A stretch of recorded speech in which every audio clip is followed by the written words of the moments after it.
A big company marches onto your land, sinks a well without your permission, then proceeds to threaten your livelihood. That drilling sites are springing up like topsy all over their farms, some with significant gas leakage, and that Australia's greatest underground water resource, the Great Artesian Basin, will be contaminated and depleted. And it's our laws and our politicians who are letting it happen. This is shaping into a classic battle of David and Goliath. We have a local situation, we've got a state situation, we've got a national situation on a spring-fed continent, and we have a global situation.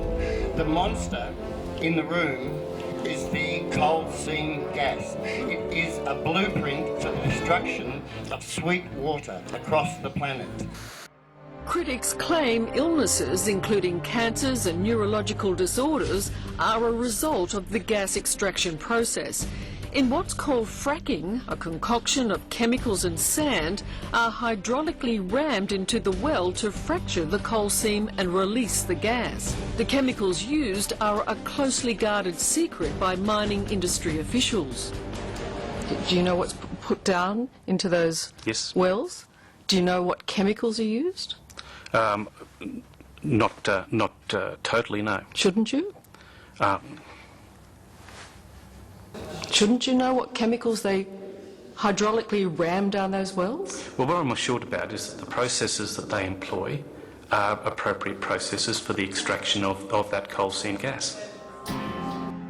These chemicals are carcinogens, they're reproductive toxins, they're chemicals that cause sensitisation. Of the 23 most commonly used chemicals by fracking companies, only 2 had ever been assessed by a national regulator.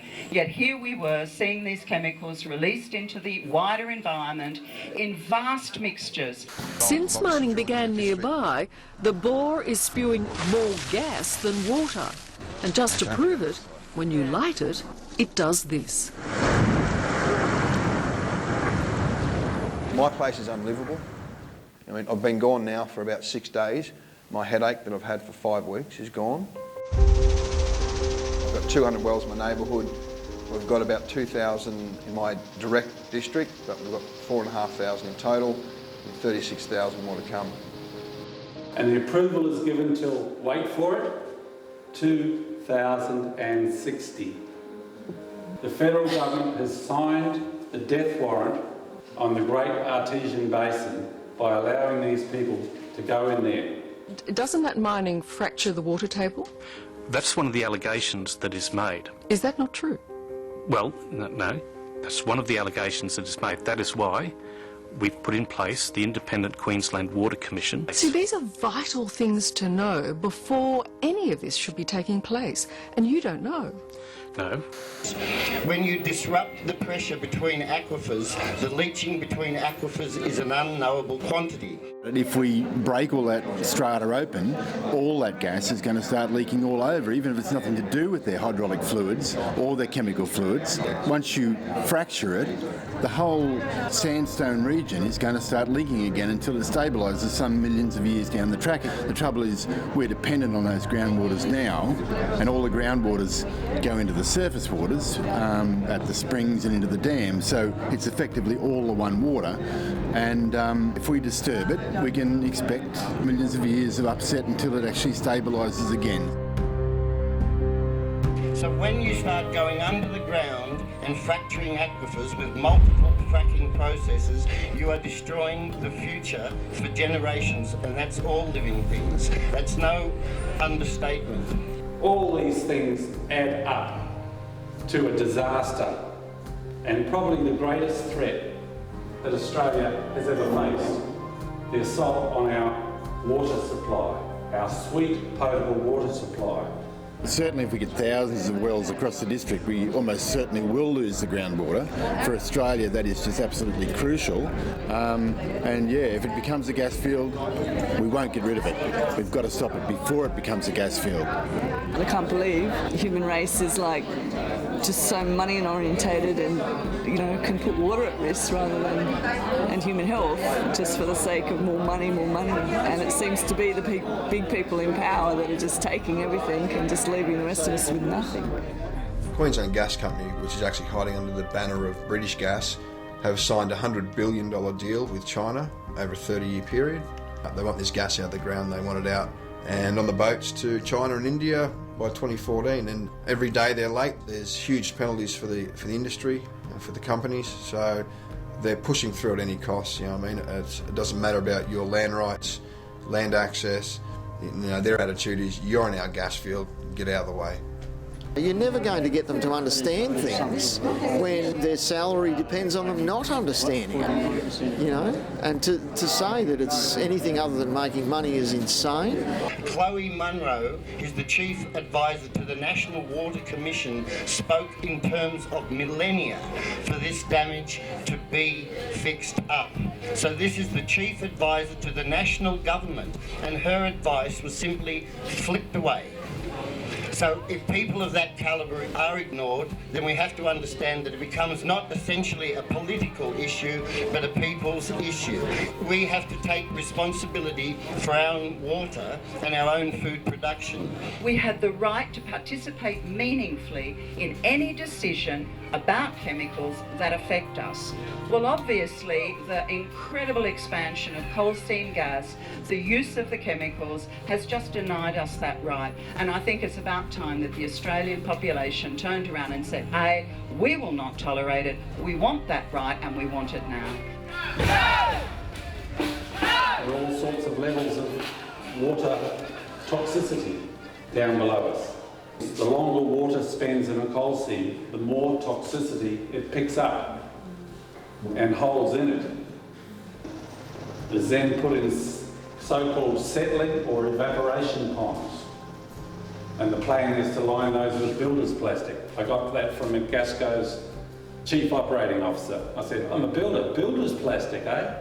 And we have already taken photos of builder's plastic with wallaby holes in it, and where it's fallen down and the water from test bores has washed down into wetlands around Casino. My suggestion for this region is no more wells. Don't let them drill any more wells. Pull it up now. Once you see the degradation of the land, it's shocking. It really shocks you.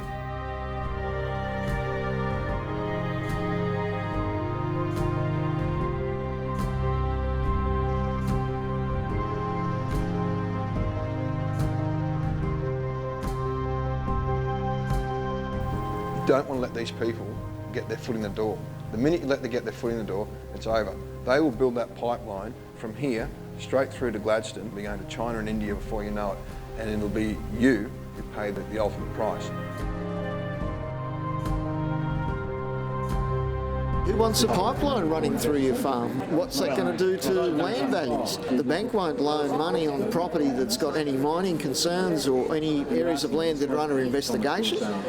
People can't get a mortgage, they can't live on the land that they've got. What happens is with coal seam gas, it comes up with other constituent gases. Now, they'll vent them into the air. Some of them will flare them. Most of the time it is vented into the air, as you saw on the film. So with the valleys and the moist air, the moisture catches onto the gas and it'll settle it. So it'll settle in all your valleys. It'll settle on your homes, it'll settle on your cattle, it'll settle on your children, your family, your neighbours, you know what I mean? In my opinion, if it gets going here, you're in more trouble than I am.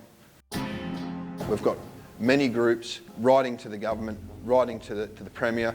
We have groups that are having regular meetings with the Premier. It's not stopping the drilling. They tie you up. They'll put you on a committee. They will get you and they will tie you up in, bog you down in paperwork, meetings. It'll go on and on and on and on and on. Then you'll get to a point, they'll have 400 wells drilled. It's too late then.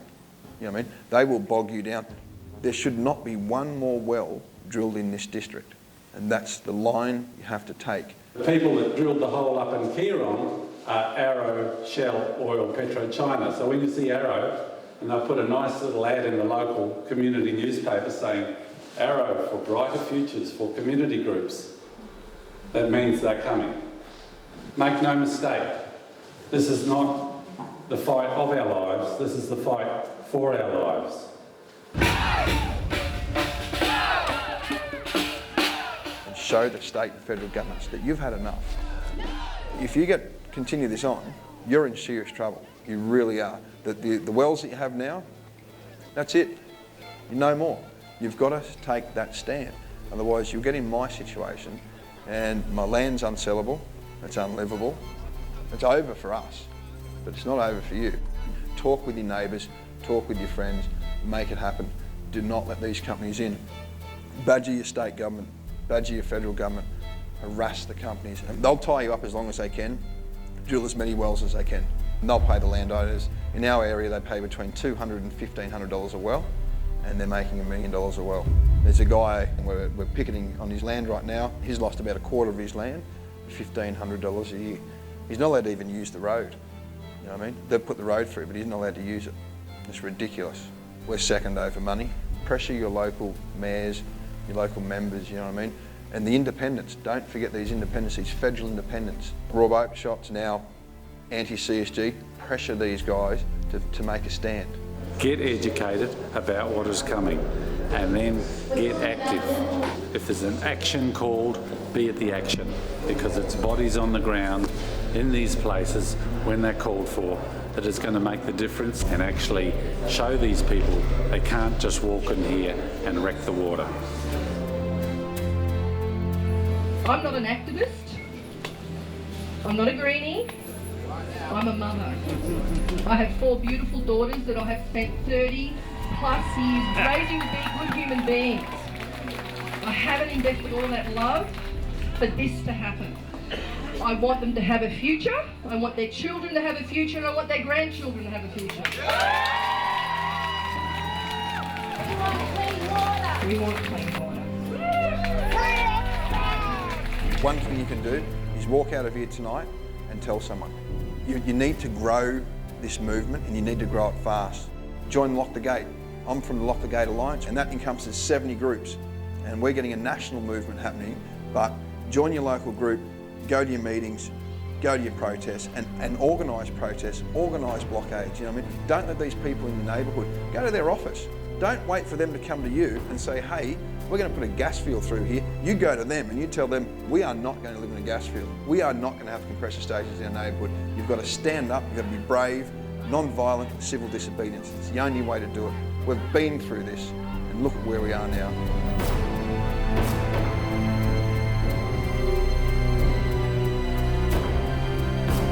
We have no option. We have no choice. We've got to get the total ban on coal seam gas mining in this country.